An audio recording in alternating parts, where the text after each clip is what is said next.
Hello, I'm Casey Hall, and today I'm going to be speaking about the practice of clinical psychology. First, I would like to start off with telling you about a very simple, interesting, and applicable experiment. Hypothetically, there are 20 students in a college classroom. The professor suggests to 10 of the students to think about the person that they were 5 years ago. The teacher asks those 10 students to think about what kinds of things they were participating in, their relationships, and whatever else may come to mind. Now, the same teacher asks the other 10 students to think about their future self and the kind of person that they wish to be 5 years from now, where they might be working, and whatever else they might be doing. Interestingly enough, the 10 students that were asked to think about their future self subconsciously moved their bodies forward, while the other 10 students innately leaned backward. We lean forward because we have hope for the future. Whenever I think about my future self, I hope that I am happy. I think about what I believe will lead me to feel satisfied 5, 10, and even 50 years from now.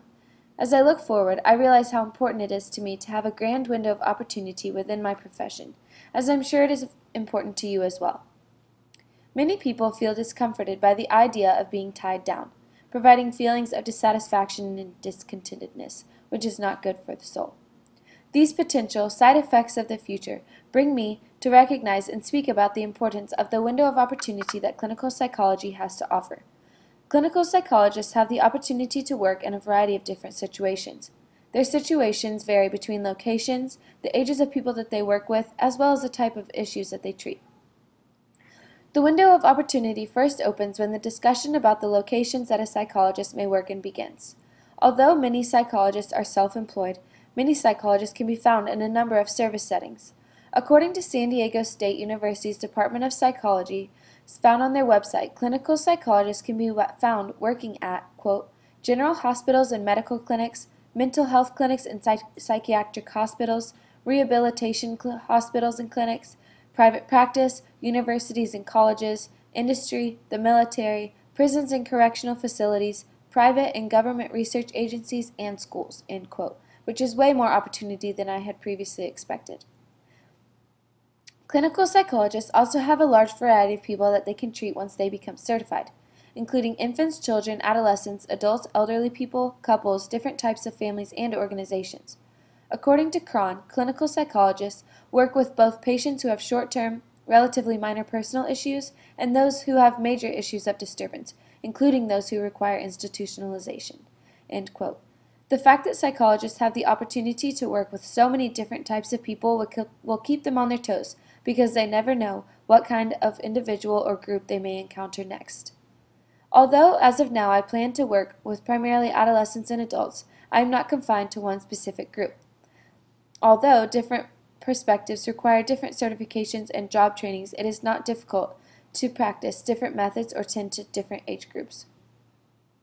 Practicing clinical psychologists are not forced into doing one particular thing for the rest of their life. The opportunities are endless. Every day, a clinical psychologist may help treat a different issue. According to the All Psychology Schools directories, clinical psychologists, quote, identify psychological, emotional, and behavioral issues, diagnose disorders, develop and implement treatment and therapeutic processes, help clients define goals and plan action to achieve personal, social, and educational and vocational development, monitor client progress through regular meetings or sessions, conduct research, and publish research. End quote. I find this to be an extremely ambiguous and intriguing job description. The idea that there are so many potential opportunities to help people causes me to lean even further when I think about my future.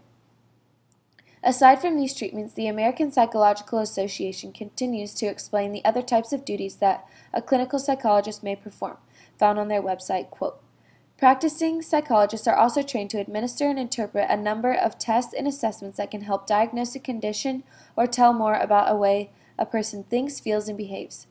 These tests may evaluate intellectual skills, cognitive strengths and weaknesses, vocational aptitude and preference, personality characteristics, and neuropsychological functioning, end quote. Psychology offers many different opportunities within each subfield for the different kind of methods and therapies that they decide to practice, including specialties such as evidence-based, telepsychology, gestalt therapy, art therapy, the list goes on and on. Consequently, the window just got even larger. I understand that the importance of opportunity is not necessarily always a main concern to people, but it is to me, and that's why I've begun my focus on psychology. There is something new to learn every day. Psychologists are not stapled into one location. They don't deal with the same people every single day, and they get to do a large variety of different tasks.